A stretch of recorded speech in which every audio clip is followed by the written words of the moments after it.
everybody! Oh my god, it has been a while. I am so sorry. I did not mean to disappear for almost a month.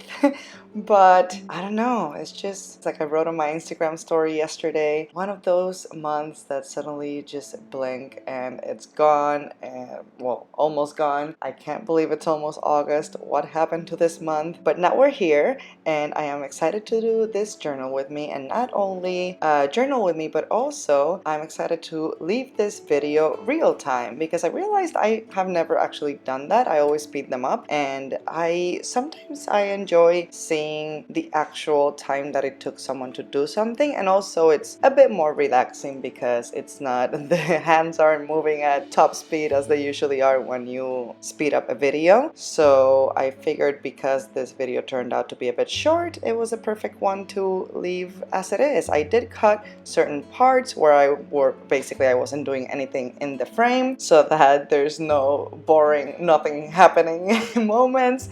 But overall, this is almost as close as possible to the actual time that it takes me to do a spread with not a whole lot of elements to it. So for this journal page, I decided to keep the theme similar to what I did for my July bullet journal setup, which was basically a black and light pink kind of color combination. However, I did move away a bit from the fashion element of the design, and I changed it up mostly based on the whole situation in Puerto Rico at the moment. I don't want to go in depth about it because this is not a political channel and I want to keep it that way. I like the relaxing nature of it, but of course it is something that has been extremely close to me and has affected and has taken over essentially what I think about in the past few weeks. So I just felt the need to record it because after all, my bullet journal, besides being a place where I plan things and I get organized, I also enjoy using it as almost a diary or a scrapbook so that when I look back on it, I see where I was mentally and socially at the moment, and that's actually one of the most interesting parts of it to me. So I decided to pick a really nice quote.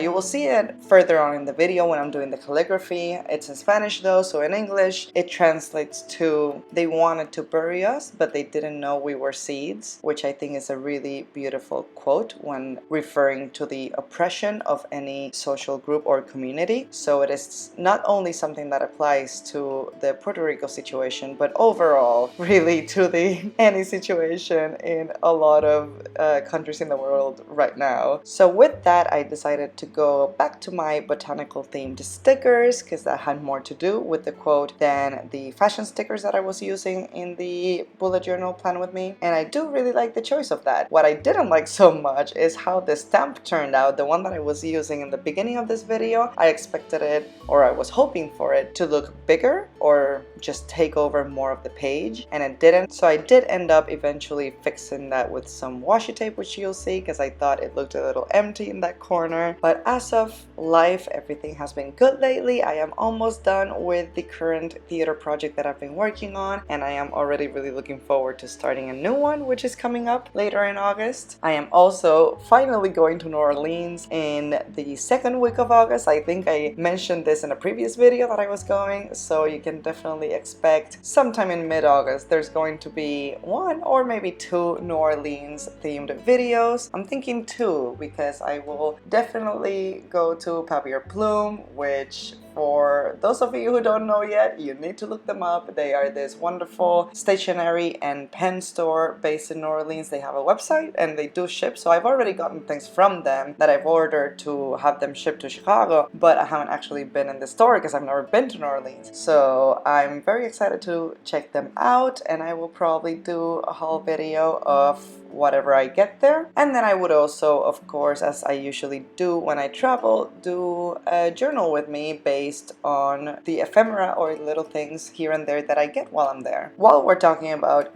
videos that are coming up, I will not be doing an August plan with me, and that is because, first of all, like we were just talking about, August just kind of creeped up on me, and I feel like I would be rushing it. I haven't really thought about it, or I don't really feel inspired to do a different theme. I'm still enjoying this black and pink situation that I have going on at the moment, so I just want to keep it going. I will, of course, add a calendar for August because I only did a calendar this at the beginning of the month for July, and as you already know, the calendar is probably the spread that I use the most. I use it almost every single day, so I will be adding that, but I won't be doing a whole setup situation, so therefore there's not really going to be a video about that this month, but I will come back with the bullet journal setup videos for September for sure. And when I do that one, in the beginning of the video where I do the flip through of the previous month, you'll get to see everything I did for both July and August. But those 2 months for now are gonna be a little merged. Now that we're actually in the calligraphy part, I got ahead of myself earlier and started talking about the quote, but now that we're doing it as usual,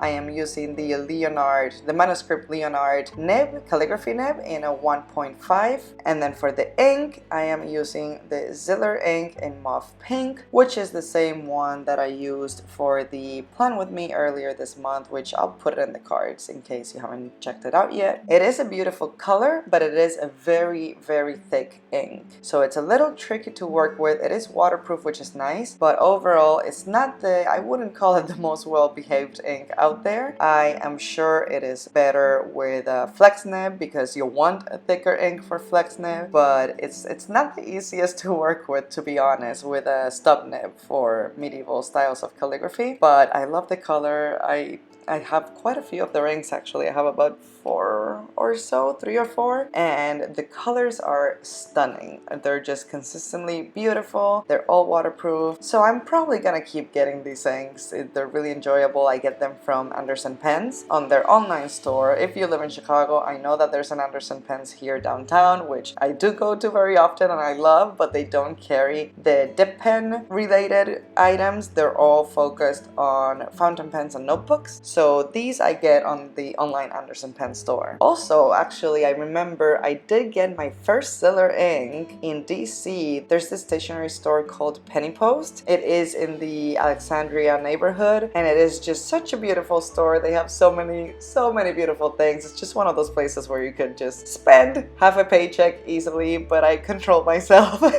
and only got this particular ink. And there was something, oh, my Kaweco. Yes, the Kaweco pen, the burgundy one that I use for calligraphy, that's where I got it as well. So if you are visiting or you live in Washington, D.C., definitely check it out. It's another really nice store. Maybe whenever I go back to D.C., I'll do either a haul or show it off in a video or something. I don't know.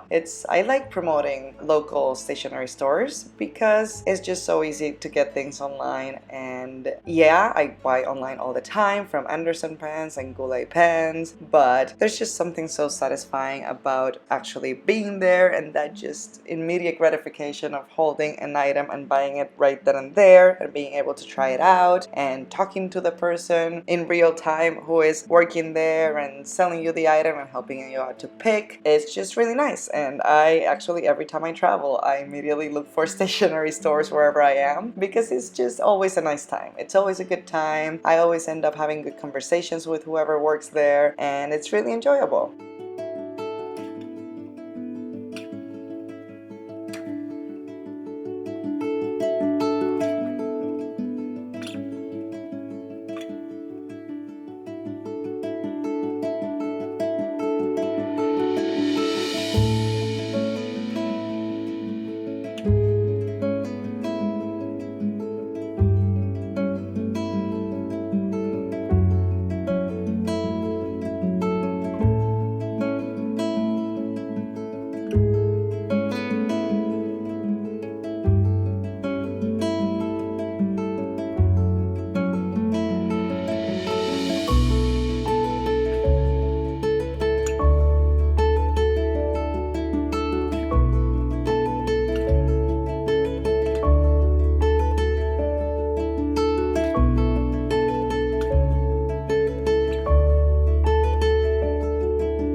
So finally, for this spread, I am adding some washi tape, like I mentioned before, just to essentially add some more visual interest to this corner, because the stamp didn't turn out how I wanted it to, and I wasn't sure about what I wanted to do with it. I didn't want to do the stamp over again because it was gonna look a little weird. There was no way I was going to be able to align the design perfectly to the way it was, so I decided to add this washi tape, and I like how it turned out. It adds some more color, it adds some more shape and interest, and it finally felt like the spread was complete and the way I wanted it. So this is basically the spread that I will be using within the next few days or week or so. So you'll be able to see it in my Instagram after I fill it out with content, whether that is planning the days ahead or just journaling if that's what I feel like doing. But thank you so much for joining me. I will see you next week with another video, and have a fantastic rest of your day. Bye!